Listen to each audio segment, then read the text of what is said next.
Donc je vous invite à lire les Saintes Écritures dans Jacques chapitre 3. Jacques chapitre 3.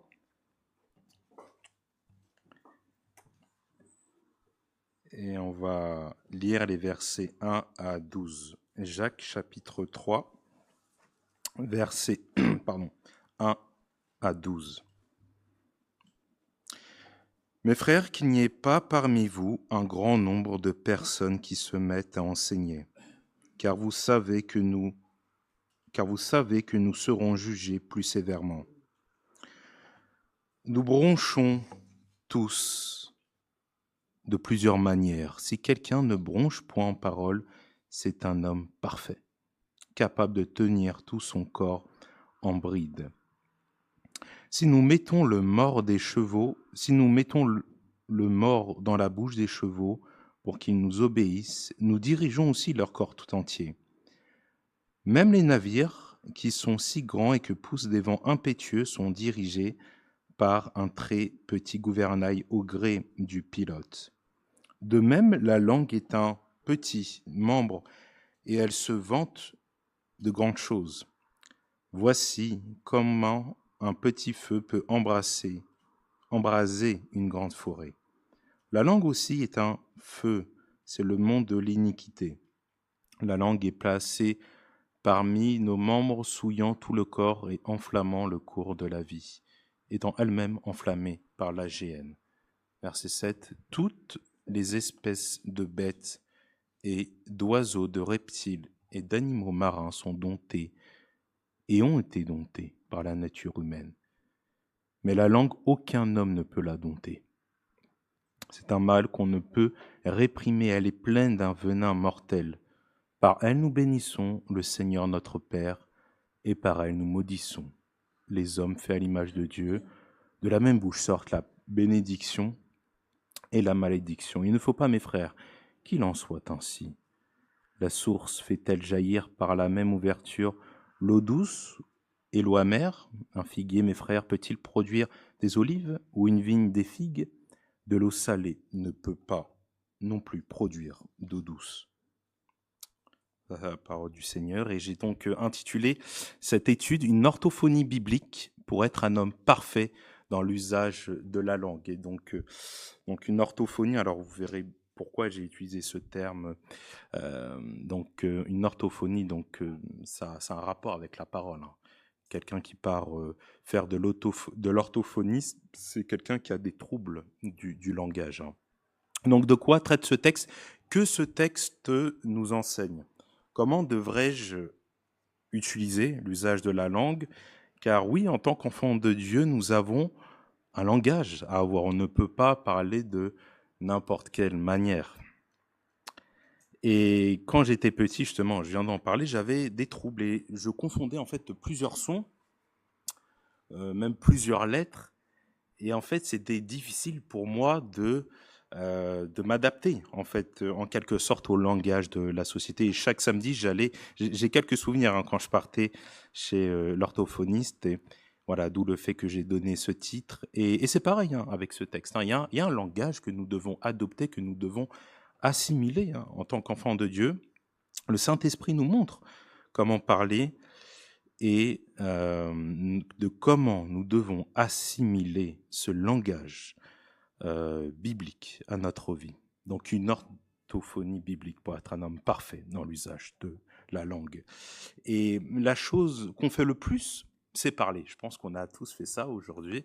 On a tous parlé. J'espère qu'on a eu de bons sujets.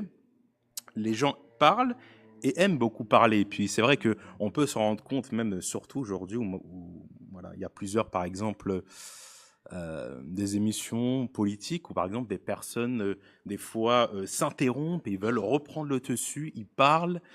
Et bien évidemment, le langage, la langue n'est pas quelque chose de neutre. Mais que dit la parole de Dieu? On peut avoir une idée, une certaine idée de manière personnelle de qu'est-ce que la langue, de comment nous devrions parler, de comment Dieu veut qu'on parle. Mais que dit la Bible? Que dit ce passage dans Jacques chapitre 3? Proverbe 13.3 dit que celui qui veille sur sa bouche garde son âme. Celui qui ouvre de grandes lèvres court à sa perte.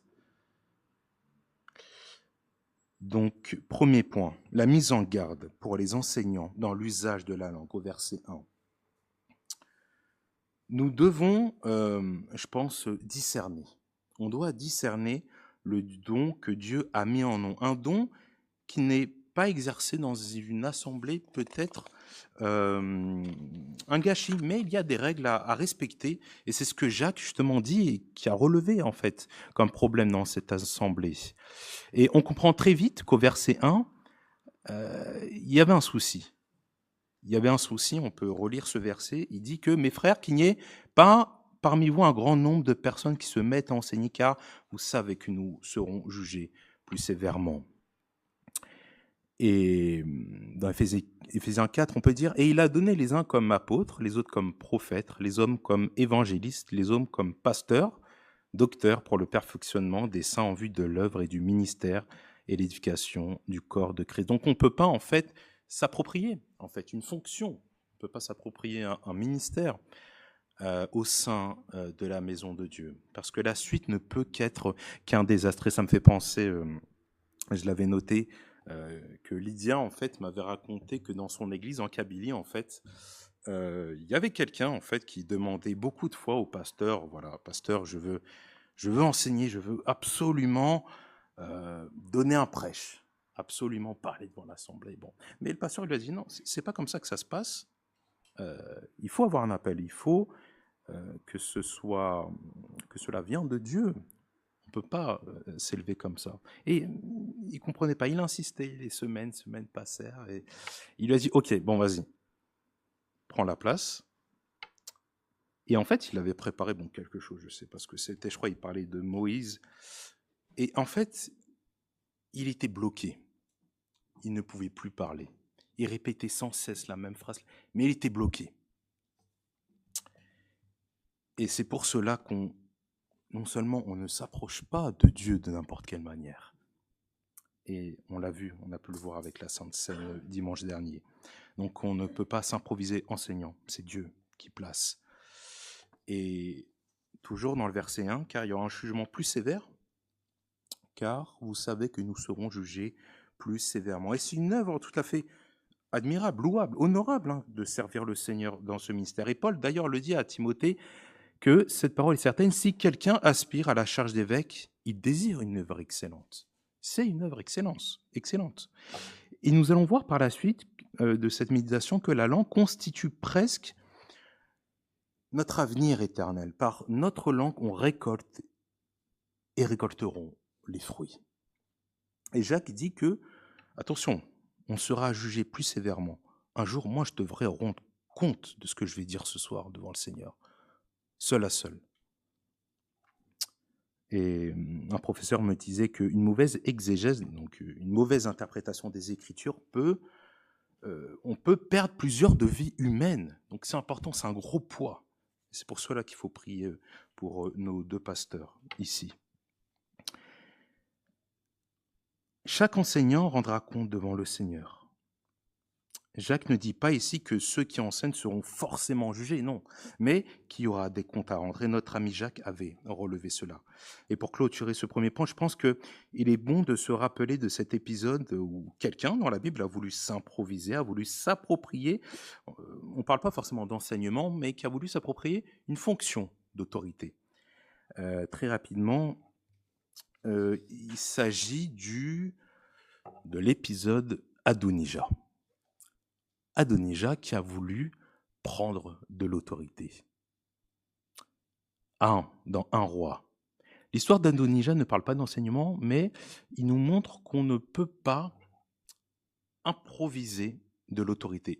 Je lis en verset 1, cherchez pas. Adonijah, fils de Haggith, son père, se laissa emporter par l'orgueil jusqu'à dire « c'est moi qui sera roi ».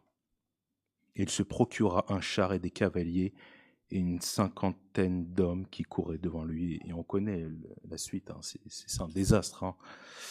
Non, mais Dieu avait choisi Salomon et c'est Dieu qui place. Et nous pouvons que remercier les personnes, remercier et prier pour ceux qui nous gouvernent, d'avoir de la considération, comme la parole de Dieu nous dit. Première conclusion, vouloir rechercher et faire la volonté de Dieu, c'est la volonté de Dieu. Vouloir rechercher et faire la volonté de Dieu, c'est la volonté de Dieu. Il y a un constat que Jacques donne au verset 2, donc c'est notre deuxième point, le constat universel dans l'usage de la langue. Jacques dit que nous bronchons tous, donc c'est pour ça que je l'ai intitulé constat universel, on est tous concernés par cela. Nous bronchons tous de plusieurs manières. Si quelqu'un ne bronche point en parole, c'est un homme parfait, capable de tenir tout son corps en bride. Et c'est pour moi le verset clé. Alors, qu'est-ce que ça veut dire, broncher? On peut avoir une idée de qu'est-ce que ça veut dire. Le concept définitionnel ici, le grec dit que c'est faire en sorte que quelqu'un trébuche ou tombe. Et vous voyez la méchanceté. Et c'est ce que Jacques dit ici, c'est que nous sommes tous concernés par ce péché-là. Il est intéressant de noter que dans Marc 8, 11, les pharisiens, qui à plusieurs reprises voulaient vraiment prendre en piège Jésus, les pharisiens survinrent, se mirent à discuter avec Jésus et pour l'éprouver, lui demandèrent un signe venant du ciel. C'est un peu la même idée ici. Ils cherchaient à ce que Jésus tombe, à ce que Jésus bronche. Ils ont osé défier celui qui est la parole elle-même, Dieu, la parole faite chair. La manière, nous bronchons tous de manière. Il est connu en France que nous sommes connus pour être des râleurs. Alors, ça peut être dans les transports, surtout dans la voiture, le gouvernement, les impôts, les taxes, l'inflation, etc. Mais s'il y a bien une chose que Dieu n'aime pas, c'est les plaintes. Les plaintes peuvent avoir un gros impact dans notre vie spirituelle et cela peut nous faire ralentir spirituellement. Et l'un des meilleurs exemples pour cela, très rapidement, c'est le peuple d'Israël. Israël a été, comme vous le savez tous, prisonniers en quelque sorte par leur péché, dû à leur péché dans le désert pendant 40 ans. Pourquoi? Parce qu'ils se plaignaient. Ils se plaignaient, ils sont restés 40 ans dans le désert, rendez-vous compte. Et nous, combien de temps peut cela nous faire ralentir à nous plaindre si on se plaint de manière constante? On n'a pas besoin de réfléchir sur comment on va se plaindre. On se plaint automatiquement, naturellement. Jacques le dit très bien, on le fait tous, inexorablement. Et certainement, les enfants du peuple d'Israël voyaient leurs propres enfants, les enfants du peuple d'Israël voyaient leurs parents se plaindre. Vous voyez quel témoignage ça peut être. Quel exemple. On peut dire que les plaintes systématiques et à long terme est un symptôme futur et imminent de mort spirituelle. Le constat, Jérémie vivait vraiment dans un monde de méchanceté, d'apostasie et tout ce qu'on peut imaginer par la suite. Et cet homme de Dieu s'est fait beaucoup d'ennemis par ses prédications. Et même certains se sont rassemblés derrière Jérémie. Cherchez pas, dans Jérémie 18, verset 18, ils ont dit « Venez, complantons contre Jérémie, car la loi ne périra pas faute de sacrificateurs. Ni le conseil, faute de sages, ni la parole, faute de prophètes. » Écoutez bien ce qu'ils disent. Tuons-le avec la langue. Tuons-le avec la langue. Ces personnes ont très bien compris l'impact que pouvait avoir la langue. On peut penser aussi à Néhémie lors de la reconstruction de la muraille, où des gens voulaient l'intimider. Lorsque quelqu'un veut vous intimider par la langue, par la parole, en se moquant, restez ferme et fier de porter la bannière de Jésus-Christ. Complantons contre Jérémie. On ne peut plus supporter sa manière de prêcher. C'est probablement ce qu'il disait, c'est même écrit. C'est dépassé, laisse-nous tranquille, Jérémie, avec tout ça. Imaginez, tuons-le avec la langue. Il voulait absolument parler contre lui. Certainement. Et je vais vous dire, l'évangile authentique aujourd'hui dérange. Il dérange les hautes sphères de la société, tout en haut, au plus haut niveau du gouvernement. On vient de partager ce sujet de prière. L'évangile authentique dérange et dérangera toujours. Le résultat de la langue. 3 petits exemples. Jean-Baptiste, un grand homme de Dieu, et lors d'une fête, on connaît, vous connaissez cet épisode où une jeune fille, probablement belle, dansait et plut à Hérode. Et nous pouvons imaginer Hérode en train de flatter cette demoiselle. Hérode lui a même dit « Demande-moi même ne serait-ce la moitié de mon royaume. » Et elle ne sait pas comment, et comme toute bonne fille, elle va finir par voir sa mère, et sa mère lui a dit « Qu'est-ce que je peux lui demander ?» Qu'est-ce que sa mère a dit ? « Demande-moi la tête de Jean-Baptiste. » Jean-Baptiste avait dénoncé sa vie de péché, et elle vivait en concubinage. Et par sa langue, il y en a eu un autre, connu, l'apôtre Paul fut décapité, enfin probablement décapité. Paul a su donner des sueurs froides à plus d'un. Il vivait sous le règne de Néron, un des pires dirigeants que le monde a pu connaître. Il racontait que les morts ressuscitaient. Décapitation. Un des pires résultats, un des pires crimes que la langue a fait dans toute l'histoire de l'humanité, je pense, se trouve en Luc chapitre 23, verset 21. Et la foule dit « Crucifie-le ». Ça, c'est la pire phrase de toute l'histoire de l'humanité que la langue ait pu faire. Et vous savez que de si petites choses peuvent avoir une répercussion totale sur quelqu'un. Attention de comment, par exemple, nous parlons à nos jeunes au sein de notre congrégation. Nous avons tous des péchés, des combats différents qui nous enveloppent si facilement. Nous avons un ennemi commun, la langue. Il n'en demeure pas moins que nous avons tous, et heureusement, un même Seigneur et Sauveur, Jésus-Christ. 3e point ici, exemples et conséquences dans l'usage de la langue. Jacques nous donne des exemples. Alors, c'est pas pour rien que c'est l'une des épîtres les plus pratiques du Nouveau Testament. Donc, à partir de là, Jacques va nous donner 4 exemples, pour être concret. Premier point, les chevaux, au verset 3. Alors, les morts, et je l'ai appris, les morts ont été inventés 1800 ans avant Jésus-Christ. Je ne savais pas. Donc, alors pour ceux peut-être qui ne savent pas, c'est quelque chose qu'on met dans la bouche du cheval et c'est ce qui nous permet de le tenir et qui part dans la même dans la direction qu'on veut y aller. Et on retrouve les premières traces du mort vers 1800 ans avant Jésus-Christ. Ils sont arrivés en Europe en 1000 ans avant Jésus-Christ. Ils étaient en bronze droit. Donc, et par la suite, 200 ans plus tard, il y a même des morts en fer qui sont arrivés. Si nous mettons le mort dans la bouche des chevaux pour qu'ils nous obéissent, nous dirigeons aussi leur corps tout entier. Et si on l'inverse pour nous, qu'est-ce que ça donne ?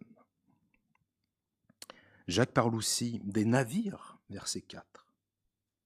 Des navires.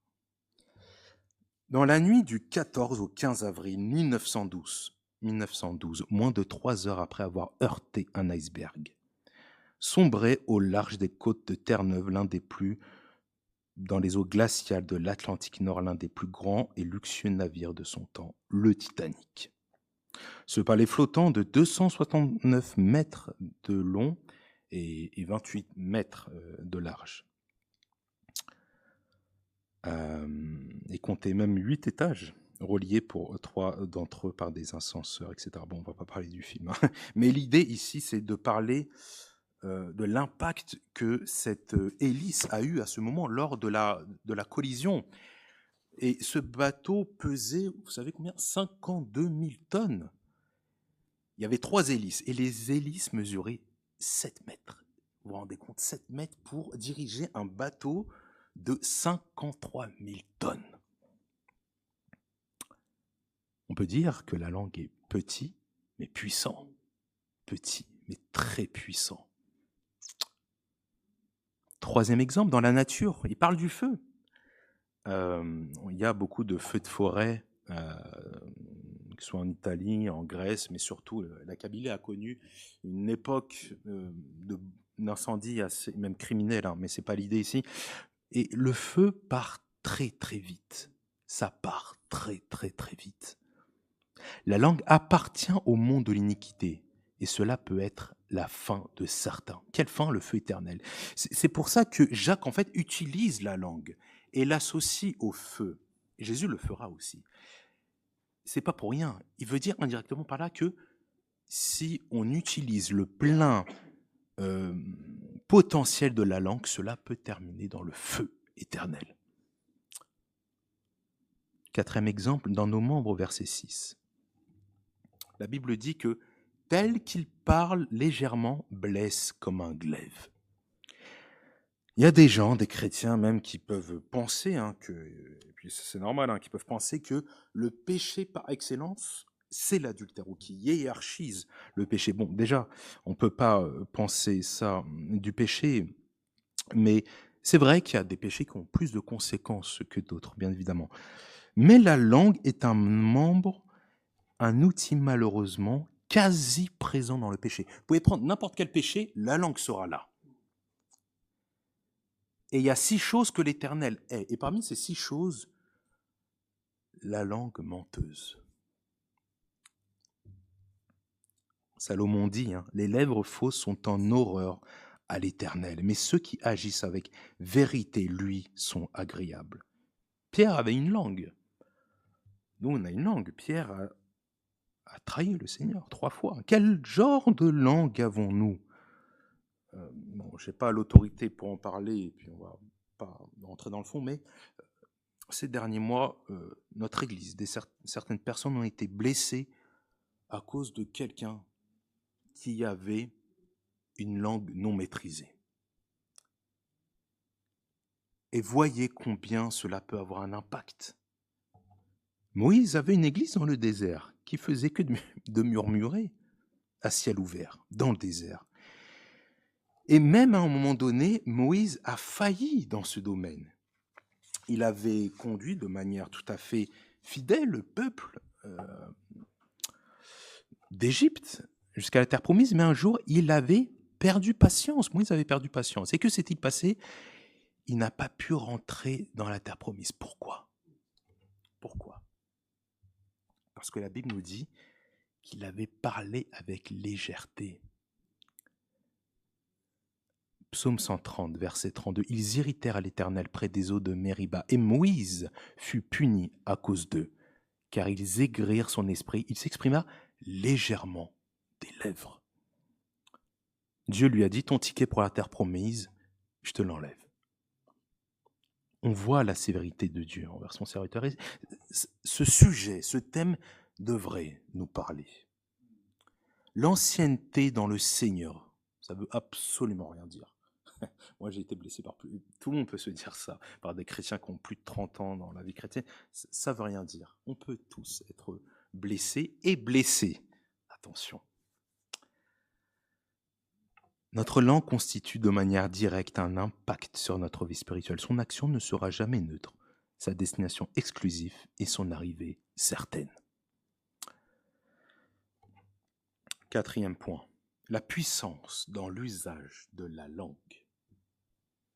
Par la malédiction. Alors, le verbe grec, c'est katala. Le sens du texte ici en grec, c'est mépriser, condamner, appeler le mal sur la personne. Versets 9 et 10. Quand on voit ce que la langue peut faire, on a l'impression de parler de quelque chose d'incontrôlable, d'effroyable.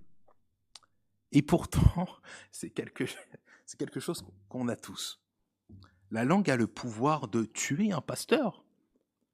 La langue a le pouvoir de tuer une famille, une église. un mariage.